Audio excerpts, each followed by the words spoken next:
चौपाल रे सब बड़ा बडेरा, सब बड़ा बडेरा वो जी, सब लोग लगाया वो जी, पादरिया ने संगला वो जी।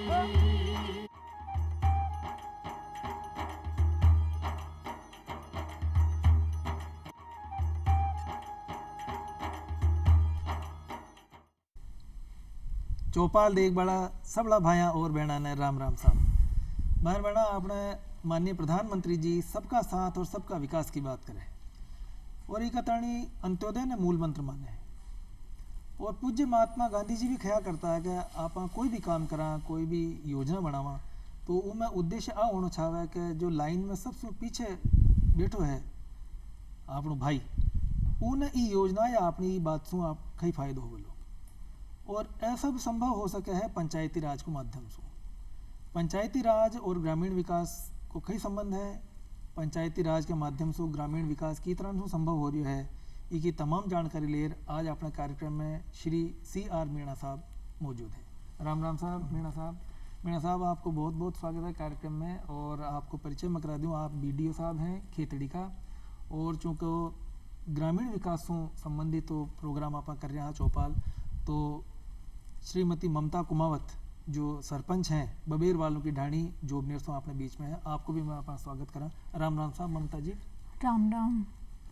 तो मीणा साहब, सबसे पहले जो अपना विषय है कि ग्रामीण विकास और पंचायती राज, तो ग्रामीण विकास की कई अवधारणा है, सही मायने में ग्रामीण विकास कई है, और थोड़ी सी का एक आप पृष्ठभूमि जानना चाहूँ तो बाकी पंचायती राज के बारे में वैसे तो हमारे भारतीय समाज में बहुत पहले से इसकी अवधारणा है। वेदों में भी, ऋग्वेद में भी सभा और समिति का वर्णन मिलता है। फिर पंच परमेश्वर की अवधारणा है, जो 5 लोगों के बैठने के बाद में जो निर्णय करने की जो विचार है, ये विचार बाद में आगे बढ़ता रहा। और आज़ादी के बाद में महात्मा गांधी जी की जो राम राज्य की कल्पना थी, उसी के चलते हमारे संविधान में 40वां जो नीति निर्देशक तत्व का जो आर्टिकल है, उसमें ये वर्णित किया गया कि सरकारें पंचायती राज संस्थाओं का गठन करेगी और उनको आत्मनिर्भर करेगी। उसके बाद में 1959 के अंदर विधिवत रूप से पंचायती राज वजूद में आया, और उस समय के प्रधानमंत्री पंडित जवाहरलाल नेहरू जी ने हमारे राजस्थान नागौर से उसका उद्घाटन किया, शुभारंभ किया।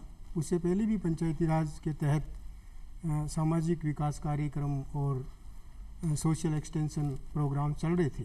उन प्रोग्रामों को देखते हुए बलवंत राय मेहता कमेटी का गठन हुआ, और बलवंत राय मेहता कमेटी की रिकमेंडेशन पे पंचायती राज हमारे व्यवस्था में आए, और ये चलता रहा। और 1989 के अंदर former prime minister Rajiv Gandhi ji की समय में ये पंचायती राज को संवैधानिक स्वरूप देने के लिए एक संविधान प्रस्ताव लाया गया जी। और बाद में वो 91 में PV नरसिम्हा राव जी के टाइम में इसको लागू किया गया, और 73rd अमेंडमेंट के थ्रू पंचायतों का संवैधानिक दर्जा मिला, और अब उस हिसाब से पंचायती चल रही है। और हर राज्य सब्जेक्ट है, और राज्य अपने अपने स्तर पे पंचायतों का गठन करते हैं। तो जो संवैधानिक प्रक्रिया की बात की, संवैधानिक व्यवस्था की बात की, तो पंचायती राज जो व्यवस्था है थोड़ा सा ऊपर प्रकाश डालो, और साथ ही साथ यान बताओ कि इसको उद्देश्य कही है। भैया आपने संवैधानिक प्रक्रिया के ताणी आपने सब व्यवस्था देश में चल रही है, तो पंचायती राज के माध्यम से जो विकेंद्रीकरण करवा की जो बात ही, इसके पाछे कई उद्देश्य है, कई भावना है। पंचायती राज व्यवस्था के पीछे मूल 2 उद्देश्य मैं मानता हूँ। पहला तो ये कि जो हमारे देश में जो प्रजातंत्र है, इसका विकेंद्रीकरण हो। इससे मतलब है कि प्रजातंत्र डाउन द ग्रास रूट, गांव तक पहुँचे प्रजातंत्र।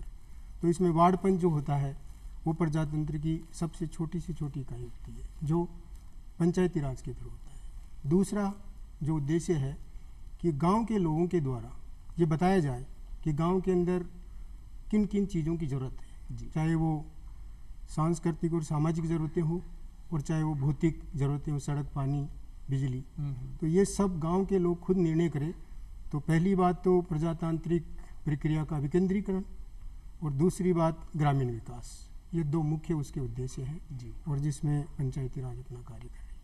तो देखो आपने बीच में ममता कुमावत जी हैं, सरपंच हैं, सरपंच साहब से पूछ लिया कि भाई जो विकेंद्रीकरण की बात आप मैं भी कर रही हूँ, आप भी कर रहे हो सरकार की, और आपने संविधान की भावना भी है कि भाई नीचे तबका नीचे तक सरकार की योजना पहुँचे, और भी ने पूछा मैं सरपंच को एक बहुत महत्वपूर्ण रोल रिया करे।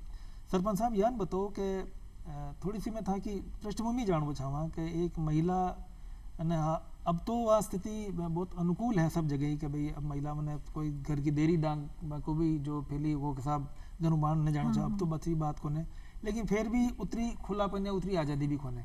आप सरपंच ख्यान बढ़िया, आपके सरपंच बनवा के पीछे कई थोड़ी बात आई यान बताओ।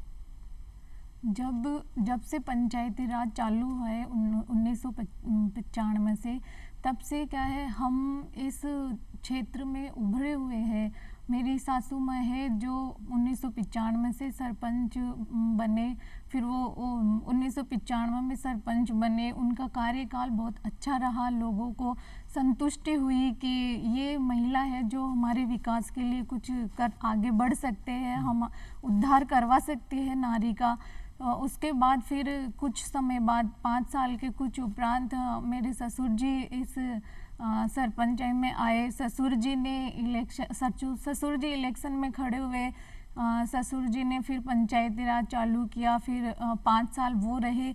फिर ससुर जी मेरा क्या पारिवारिक पृष्ठभूमि यही रही, तो ससुर जी ने फिर परिवार में बैठकर बातचीत करी कि आप इस लाइन में जाना चाहते हो तो अपना मत रखो। तो हमने कहा कि हाँ परिवार भी अनुकूल है और माहौल अच्छा है, ससुर जी का सपोर्ट है, तो हम फिर इस क्षेत्र में आए पंचायती राज। तो फिर तो काम करवाना था ना, बहुत सुविधा मिल जाती होली कि भाई, क्योंकि एक सरपंच को काम थे, अब आरती बता रहे हो कि भाई ताकि सासू माँ भी करती रही है, ताकि ससुर जी भी करता रहा है, तो बाने काम करता हुआ देख, और था ना बहुत सारी चीज़ें तो उषा ने सीखी बोला थे।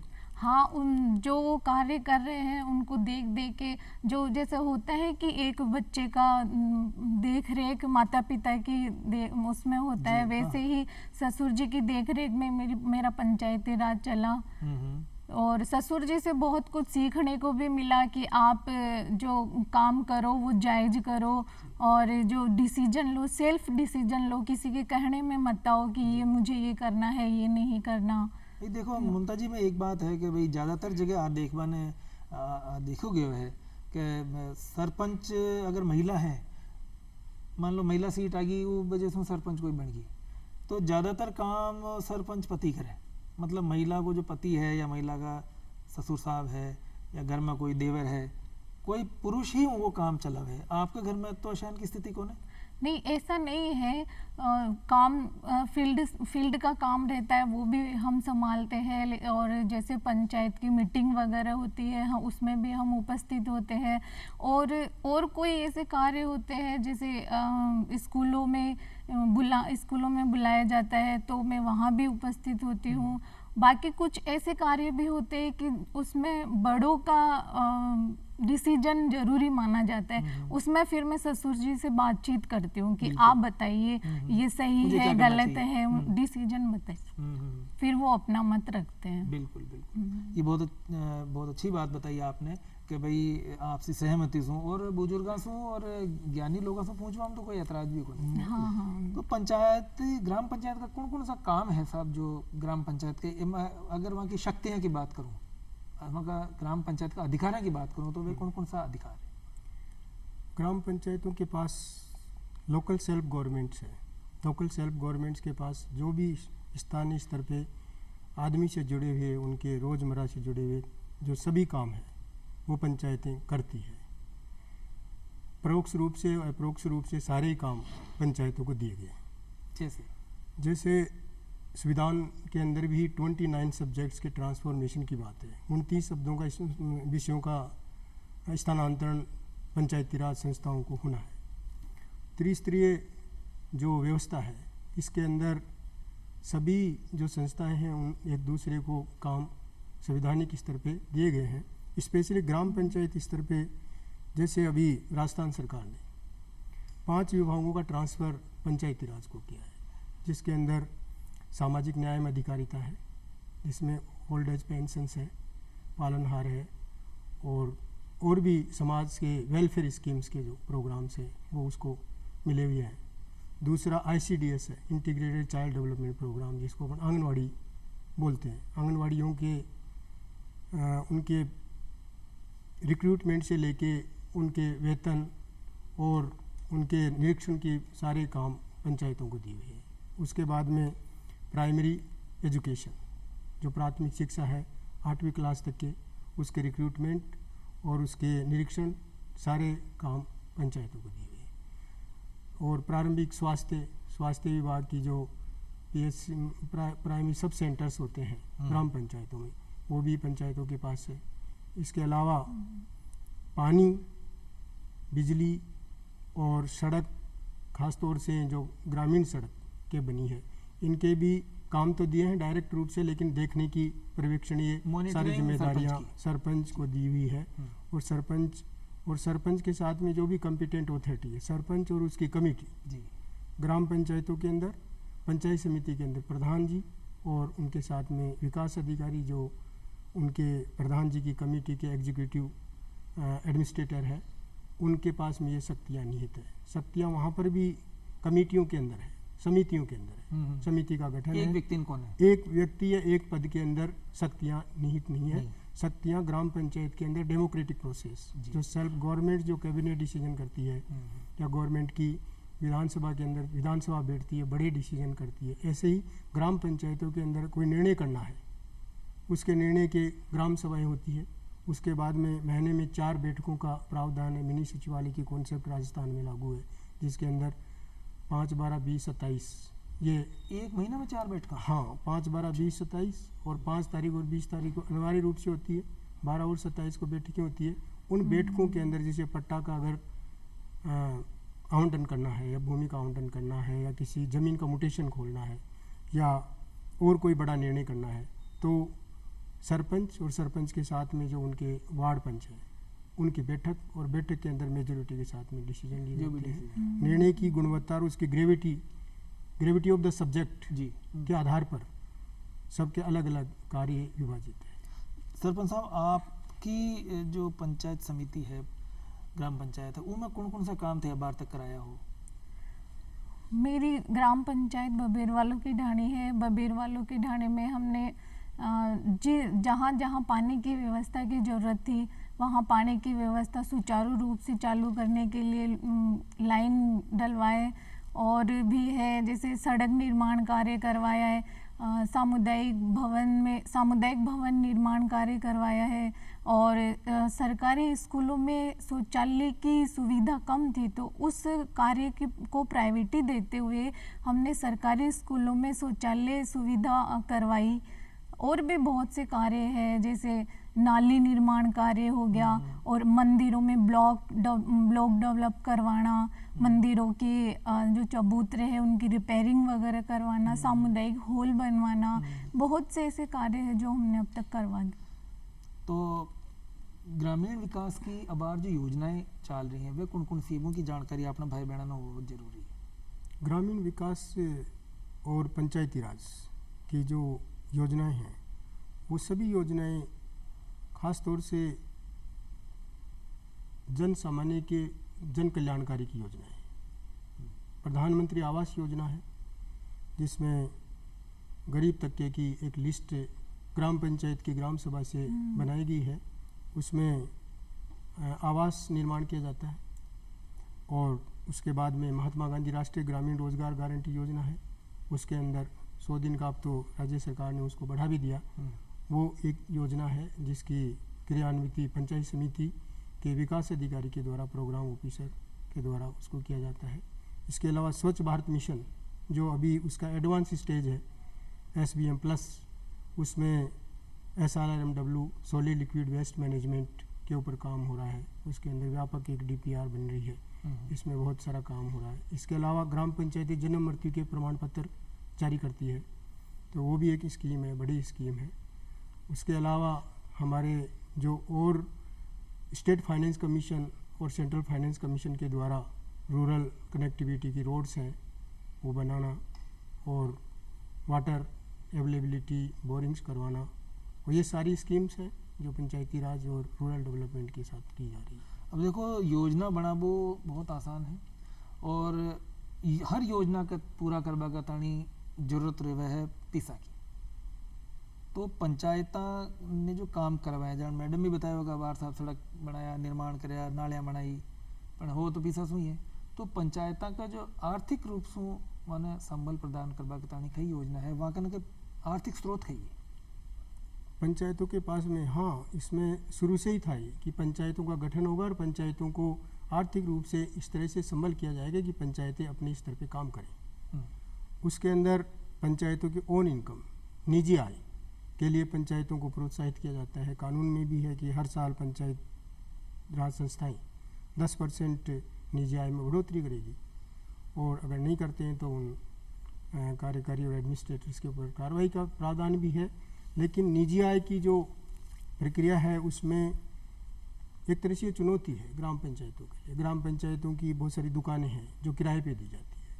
पंचायत समिति के ऊपर ठेके छोड़ा जाता है, जैसे हड्डी ठेका है, उसमें 2-3 लाख रुपए का वार्षिक इनकम होती है। इसके अलावा भी जैसे कई बार फीस के इनकम होती है, लेकिन ये इनकम जो है बहुत कम है। इसलिए पंचायतें राज्य सरकार और केंद्र सरकार के जो जारी अनुदान फाइनेंस कमीशन के थ्रू उनके ऊपर आधारित है, और रूरल डेवलपमेंट के अंदर काफ़ी फंड की ज़रूरत भी है। तो ग्राम पंचायतें कोई दूसरे सोर्सेज तो यही है कि वो अपनी निजी आय बढ़ाए। उसके लिए ग्राम पंचायत चरागा विकास के काम है। चरागा विकास के अंदर जैसे पंचफल की स्कीम अभी चल रही है कि 5 ऐसे फलदार पौधे चरागा विकास में लगाए जाएं, और उसके बाद में जब वो फलदार पौधे बड़े हो जाएं तो उसका टाइम उसका बेचान हो, और उससे जो आय हो वो ग्राम पंचायतों के अंदर उसके संसाधनों में वृद्धि हो। तो जो सरकार द्वारा प्रावधान निश्चित है आय बढ़ावा का, उनका अलावा भी अपनी ओर से कोई पंचायत अगर अपना आर्थिक स्रोत बढ़ावो चाहे, कोई इनकम बढ़ावो चाहे, तो वो उन्हें स्वतंत्रता है या पहली प्रस्ताव सरकार के पास भेजना पड़ेगी? जानो मान लो कोई चालान काटवा की बात आ गई, कोई खुला में जानवर छोड़ दिया है, या कोई मवेशी अशांक का दूसरा खेत में चरवा चली गया, वन सब जब्ती कर लिया, दुकानदार है बाहर जाने, कोविड काल में मास्क का भी चालान काटा गया, तो इनकम एक हो सके है एक ग्राम पंचायत में। तो अशान का एक खुद का तरफ से भी वाने शक्ति है कि हाँ, पंचायती राज कानून के अंदर स्थानीय रूप से पंचायतें कर लगा सकती है।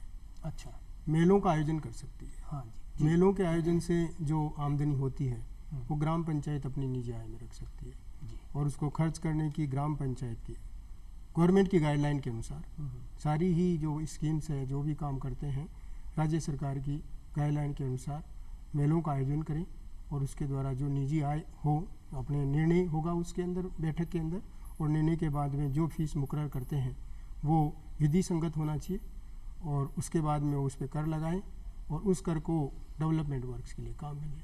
बहुत सारी जगह मैं भी रहा हूँ, उदयपुर में मावली और सुजानगढ़ चूरू में, जहाँ पर पंचायत समिति के बाहर जो बहुत सारी दुकानें थी जी, उनके किराया बहुत समय से ड्यू चल रहा था, उनके सबके किराया वसूली हो टाइम टू टाइम उनको नोटिस दिए गए, जी, उनको बताया गया, उनसे संवाद स्थापित किया गया, और धीरे धीरे उनके सारा किराया और उससे लाखों की इनकम होती है उसमें। और भी दुकानें बनती है, बनाई गई है। जी बिल्कुल जी, आपकी समझ में सरपंच साहब, आप कुछ नवाचार कराया हुआ है आपकी ग्राम पंचायत में कि भाई आर्थिक स्रोत बढ़ावा का ताणी, या कोई ग्राम सभा में कोई प्रस्ताव आयो उनका ताणी पैसा की कोई कमी आप महसूस करी कि भाई काम तो सब महसूस करेगा कि काम होना चाहिए, लेकिन आर्थिक रूप से संबल क्या प्रदान हुआ अपने ग्राम सभा ने, उनका ताणी आप कुछ नवाचार कराया हो तो बताओ।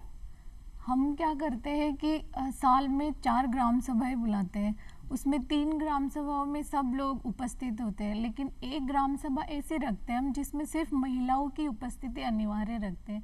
तो उसमें क्या होता है, महिलाएं अपना वो अपनी समस्याएं रखती है कि हमको सिलाई के लिए पैसे नहीं, हम सिलाई सीखना चाह रहे हैं लेकिन उसके लिए हमारे पास पैसे नहीं है, हम और कोई उद्योग खोलना चाह रहे, उसके लिए पैसे नहीं है, तो हम वो प्रस्ताव, उन महिलाओं के प्रस्ताव को प्रायोरिटी पे रखते हुए आगे सरकार से रिक्वेस्ट करते हैं कि महिलाओं को रोजगार के लिए कुछ फंड चाहिए, तो आप उस पे गौर करें थोड़ा।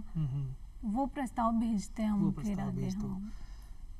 तो बीडीओ साहब, जो महिलाओं की भागीदारी तो हो ही रही है, इसके अलावा कुछ ग्राम सभा में बाकी जो तबका है, जाने SC ST समाज है, OBC समाज है, उनके भी वो प्रतिनिधित्व हो, ये बताने में कुछ व्यवस्था है? हाँ, उसके अंदर रिजर्वेशन का प्रावधान रखा गया है जी। महिलाओं को, जैसे 50% महिलाओं का रिजर्वेशन है, फिर उस रिजर्वेशन के अंदर भी schedule caste, schedule tribe, other backward caste के अलग अलग रिजर्वेशन है जी। पंचायती राज व्यवस्था के अंदर मुख्य जो कड़ी है ग्राम पंचायत, जहाँ पर प्लान बनता है, प्लान की जो प्रक्रिया है नीचे से ऊपर की ओर, ग्राम पंचायत के अंदर जो ग्राम सभा होती है, जैसे सरपंच साहब वही बता रही थी, ग्राम सभा के अंदर वो सारे प्रपोजल्स गांव के आते हैं, जिसमें क्या क्या डेवलपमेंट की ज़रूरत है और क्या क्या सॉलिड इंफ्रास्ट्रक्चर बनना है, और भी कई तरह की समस्याएं, वो सारी उसको लेखबद्ध किया जाता है और उसकी प्रायोरिटी डिसाइड की जाती है। कौन सा काम है जो पहले किया जाएगा, कौन सा काम बाद में किया जाएगा, क्योंकि ग्राम पंचायतों के बाद में उपलब्ध मद इतना पर्याप्त नहीं होता है कि एक बार जो प्रपोजल लें वो सभी को ज़मीनी स्तर पे लागू करें। तो उसमें ग्राम सभाएं जो होती है, ग्राम सभा का मेंबर जो उस गांव का एडल्ट फ्रेंचाइज, जो वयस्क मतदाता है, वयस्क मतदाता हर ग्राम सभा का मेंबर होता है, उसके अंदर भी 1/10 मतलब 1/10 मेजोरिटी उसमें होनी चाहिए, तब जाके कोरम बनता है। जी कोरम जी। और उसके अंदर भी 1/10 महिलाएं होनी चाहिए। अच्छा। और यहाँ तक भी उसमें भी 1/10 जो उपलब्ध जो शेड्यूल कास्ट, शेड्यूल ट्राइब के जो लोग हैं, उनकी भी उसके अंदर भागीदारी होनी चाहिए। ये सारा मिला के, और ग्राम सभा अपने आप में एक इंक्लूसिव असेंबली है। वो असेंबली ये निर्णय करती है कि मेरे गांव में ये सब काम होने हैं, ये चुनौतियां हैं, ये समस्याएं हैं, और इनको लेखबद्ध किया जाए और इनका प्राथमिकता डिसाइड की जाए, और प्राथमिकता के बाद में उनके ऊपर कार्य किया जाए। एक वीडियो साहब, एक 29 विषयों को स्थानांतरण की भी बात ट्यूटर सुनवा आई, अखबार में पढ़ी, उनकी क्या स्थिति है बात? 29 विषयों के स्थानांतरण में अभी तो जैसे मैं अभी बता रहा था, 5 डिपार्टमेंट्स के ट्रांसफ़र तो हुआ है जी, लेकिन अभी वो धीरे धीरे उधर की ओर हम बढ़ रहे हैं। उसमें काफ़ी काम करने की आवश्यकता है। Fund, function and functionaries, 3 Fs जो हर संस्था के लिए ज़रूरी है, फंड, फंक्शन और फंक्शनरीज, जो गवर्नमेंट के द्वारा जो नोटिफिकेशन जारी हुए हैं, उसमें 5 डिपार्टमेंट, जिसमें कृषि, social justice and empowerment, primary education, primary health और सामाजिक न्याय एवं अधिकारिता विभाग और ICDS, ये 5 विभाग पंचायती राज संस्थाओं को स्थानांतरण हो चुके हैं। राजस्थान सरकार की बात कर रहा हूँ, राजस्थान के अंदर। और अब धीरे धीरे दूसरे सब्जेक्ट्स भी आएंगे जी। लेकिन ग्रास रूट लेवल पे इनका एग्जीक्यूशन सरपंच जो ग्राम पंचायती स्तर पे और उनके साथ में ग्राम विकास अधिकारी, जो आजकल उनका सेक्रेटरी का नाम बदल के ग्राम विकास अधिकारी कर दिया, और ब्लॉक लेवल पे BDO जो एक बहुत ही अच्छी पोस्ट है, और वहाँ पर राजस्थान रूरल डेवलपमेंट सर्विसेज जो राजस्थान RS के थ्रू आते हैं, वो लोग काम कर रहे हैं, बहुत अच्छा काम कर रहे हैं। उसके ऊपर जो हमारे CO साहब हैं, ACO साहब हैं, जिला प्रमुख जी के साथ में काम करते हैं। तो ये हर जगह एक एडमिनिस्ट्रेटर और एक अपने जनप्रतिनिधि, उसकी एक असेंबली जी और उसके एग्जीक्यूटिव के रूप में काम करती है। तो इसमें सरकार प्रयास कर रही है, 29 सब्जेक्ट्स के अंदर सब्जेक्ट धीरे धीरे पंचायती राज की ओर ट्रांसफ़र हो रहे हैं, लेकिन इसमें चुनौती यह है कि थोड़ा चैलेंज कि उसको और स्ट्रेंथन करना है। अच्छा। उसमें कैपेसिटी बिल्डिंग की बात है, और जनप्रतिनिधि उसको समझने की बात है, और अधिकारियों की बात है। अधिकारियों के और ज़्यादा सोलिडिफिकेशन होना चाहिए, वहाँ पर मैन पावर मिलनी चाहिए, अधिकारियों का टाइम बाउंड प्रमोशन होना चाहिए ताकि वो पंचायती राज के अंदर अपना इंटरेस्ट ले। राजस्थान रूरल डेवलपमेंट सर्विसेज के जो अधिकारी है, उनका टाइम बाउंड प्रमोशन हो तो उनका इंटरेस्ट और ज़्यादा बढ़ेगा और पंचायती राज और सुदृढ़ होगा। ऐसे ही जो जनप्रतिनिधि है उनकी कैपेसिटी बिल्डिंग हो। बिल्कुल।